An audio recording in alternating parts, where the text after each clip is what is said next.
Hello friends, welcome to ரின் சமையல். இன்றைக்கி நம்ம ரின் சமையல் சேனலில் 1 கப் கோதுமை மாவு போதுங்க உடனடியாக நாவில் கரையும் அல்வா செய்ய. பேக்கரி ஸ்டைலில் வீட்டிலையே இந்த அல்வாவை செய்யலாம். வீட்டில் கோதுமை மாவு இருந்தால் சட்டுன்னு இந்த ஈஸியான ஸ்வீட் ஸ்நாக் ரெசிப்பியை செஞ்சிடலாம். எல்லாத்துக்குமே ரொம்ப பிடிக்கும். ரின் சமையல் சேனலை சப்ஸ்கிரைப் பண்ணிக்கோங்க. பக்கத்தில் இருக்க ஆளுன்ற வெள்ளைக்கான கிளிக் பண்ணி வச்சுக்கிட்டிங்கன்னா நான் போடுற வீடியோ உடனே உங்களுக்கு நோட்டிஃபிகேஷனில் வந்துடும். அல்வா செய்கிறதுக்காக 1 கப் அளவு கோதுமை மாவு எடுத்திருக்கேன். அதை மிக்சிங் பவுலில் சேர்த்துக்கலாம். எந்த கப்பில் மாவுலேருந்து எடுக்கிறோமோ அதே கப்பில் மற்ற எல்லா பொருட்களையும் அளந்து எடுத்துக்கோங்க. கோதுமை மாவு அளந்தெடுத்த கப்பில் 5 கப் அளவு தண்ணி எடுத்திருக்கேன். கொஞ்சமாக சேர்த்துட்டு மாவை நல்லா கரைச்சிக்கணும். மாவை ஊற வச்சும் அல்வா செய்வாங்க. இந்த மாதிரி இன்ஸ்டண்ட்டாக அல்வா செய்கிறது சட்டுன்னு செஞ்சிடலாம். தண்ணி சேர்த்த உடனே மாவில் சின்ன சின்ன உருண்டைகள் இருக்க மாதிரி இருக்கும். அதை எல்லாத்தையுமே நல்லா கரைச்சிடணும். முதவே அதிக தண்ணி சேர்த்துட்டோம்னா மாவை கரைக்கிறது சிரமமாக இருக்கும். இந்த மாதிரி கொஞ்சமாக சேர்த்துட்டு கட்டிகள் இல்லாமல் நைஸாக கரைச்சி எடுத்துக்கணும். கட்டிகள் இல்லாமல் நல்லா கரைச்சாச்சு. மீதம் இருக்க தண்ணியை இந்த மாவில் சேர்த்துடணும். இன்னொரு தடவை நல்லா கலந்து விட்டுடலாம். தண்ணி அதிகமாக இருக்க மாதிரி இருக்கும். அல்வா கிண்டுறப்ப சரியாக இருக்கும். இந்த அல்வா கிண்டுறதுக்கு 1 கப் அளவு நெய் எடுத்திருக்கேன். நெய் அதிகமாக வேண்டாம் அப்படின்னா 3/4 கப் அளவு கூட சேர்த்துக்கலாம். அதே கப்பில் 2 கப் அளவு சர்க்கரை எடுத்துக்கணும். ஒரு கடாயில் கொஞ்சமாக நெய் சேர்த்துட்டு நெய் நல்லா உருகுனதுக்கப்புறமா கொஞ்சமாக முந்திரி பருப்பை நெய்யில் சேர்த்துட்டு அடுப்பை மீடியம் ஃப்ளேம்லேயே வச்சு வறுத்தெடுத்துக்கணும்.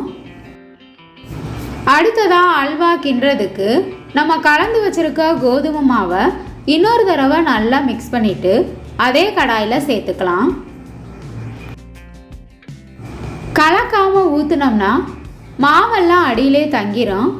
நல்லா கலந்துட்டு சேர்த்துக்கணும். இது கூட ஒரு பிஞ்சளவு உப்பு சேர்த்துக்கலாம். உப்பு சேர்த்துட்டு ஸ்வீட் செஞ்சோம்னா நம்ம செய்கிற ஸ்வீட் ரெசிபி ரொம்பவே டேஸ்ட்டாக இருக்கும். அடுப்பு மீடியம் ஃப்ளேம்லேயே வச்சுட்டு கையெடுக்காமல் கலந்துக்கிட்டே இருக்கணும். லைட்டாக கெட்டியானதுக்கப்புறமா நம்ம எடுத்து வச்சுருக்க சர்க்கரையை சேர்த்துக்கணும். 1 கப் கோதுமை மாவுக்கு 2 கப் அளவு சர்க்கரை கரெக்டாக இருக்கும். நல்லா தித்திப்பாக இருக்கும். இனிப்பு உங்களுக்கு அதிகமாக வேண்டாம் அப்படின்னா 1/2 கப் அளவு சர்க்கரை சேர்த்திங்கன்னா இனிப்பு மீடியமான அளவில் இருக்கும். கையெடுக்காமல் இந்த மாதிரி நல்லா கிண்டிக்கிட்டே இருக்கணும். கலருக்காக கேரமல் சேர்த்துக்கலாம். இதுக்கு பதிலாக உங்களுக்கு விருப்பமான ஃபுட் கலர் எதுவோ அதை சேர்த்துக்கங்க. கொஞ்சமாக சர்க்கரையை கடாயில் சேர்த்துட்டு தண்ணி சேர்க்காம கிண்டிக்கிட்டே இருந்தோம்னா கேரமல் ரெடி ஆயிரும். ஃபுட் கலருக்கு பதிலாக இந்த மாதிரி கேரமல் ரெடி பண்ணி சேர்த்துக்கலாம். கடையில் கிடைக்கிற அல்வா போலவே இருக்கும். கையெடுக்காமல் நல்லா கிண்டிக்கிட்டே இருக்கணும். கை ஃப்ளேமில் வச்சோம்னா சீக்கிரமாகவே அல்வா அடிப்பிடிச்சிரும்.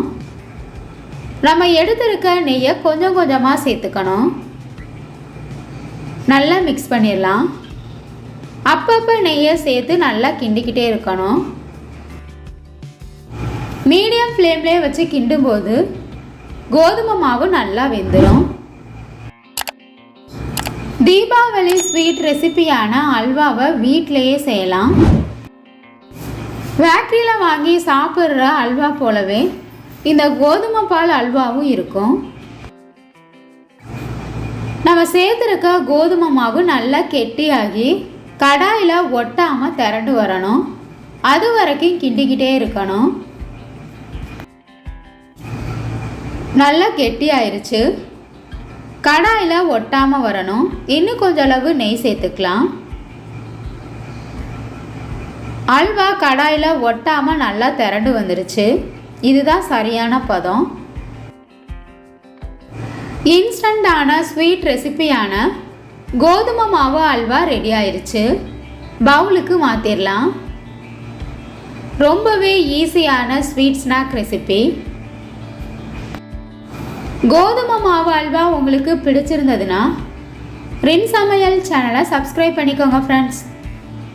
அல்வா உங்களுக்கு பிடிச்சிருந்ததுன்னா மறக்காமல் ஒரு லைக் கொடுங்க ஃப்ரெண்ட்ஸ். கமெண்ட் பண்ணுங்கள், ஷேர் பண்ணுங்கள். பக்கத்தில் இருக்க ஆளுன்ற பெல்லைக்கானை கிளிக் பண்ணி வச்சுக்கிட்டிங்கன்னா நான் போடுற வீடியோ உடனே உங்களுக்கு நோட்டிஃபிகேஷனில் வந்துடும். Thank you friends.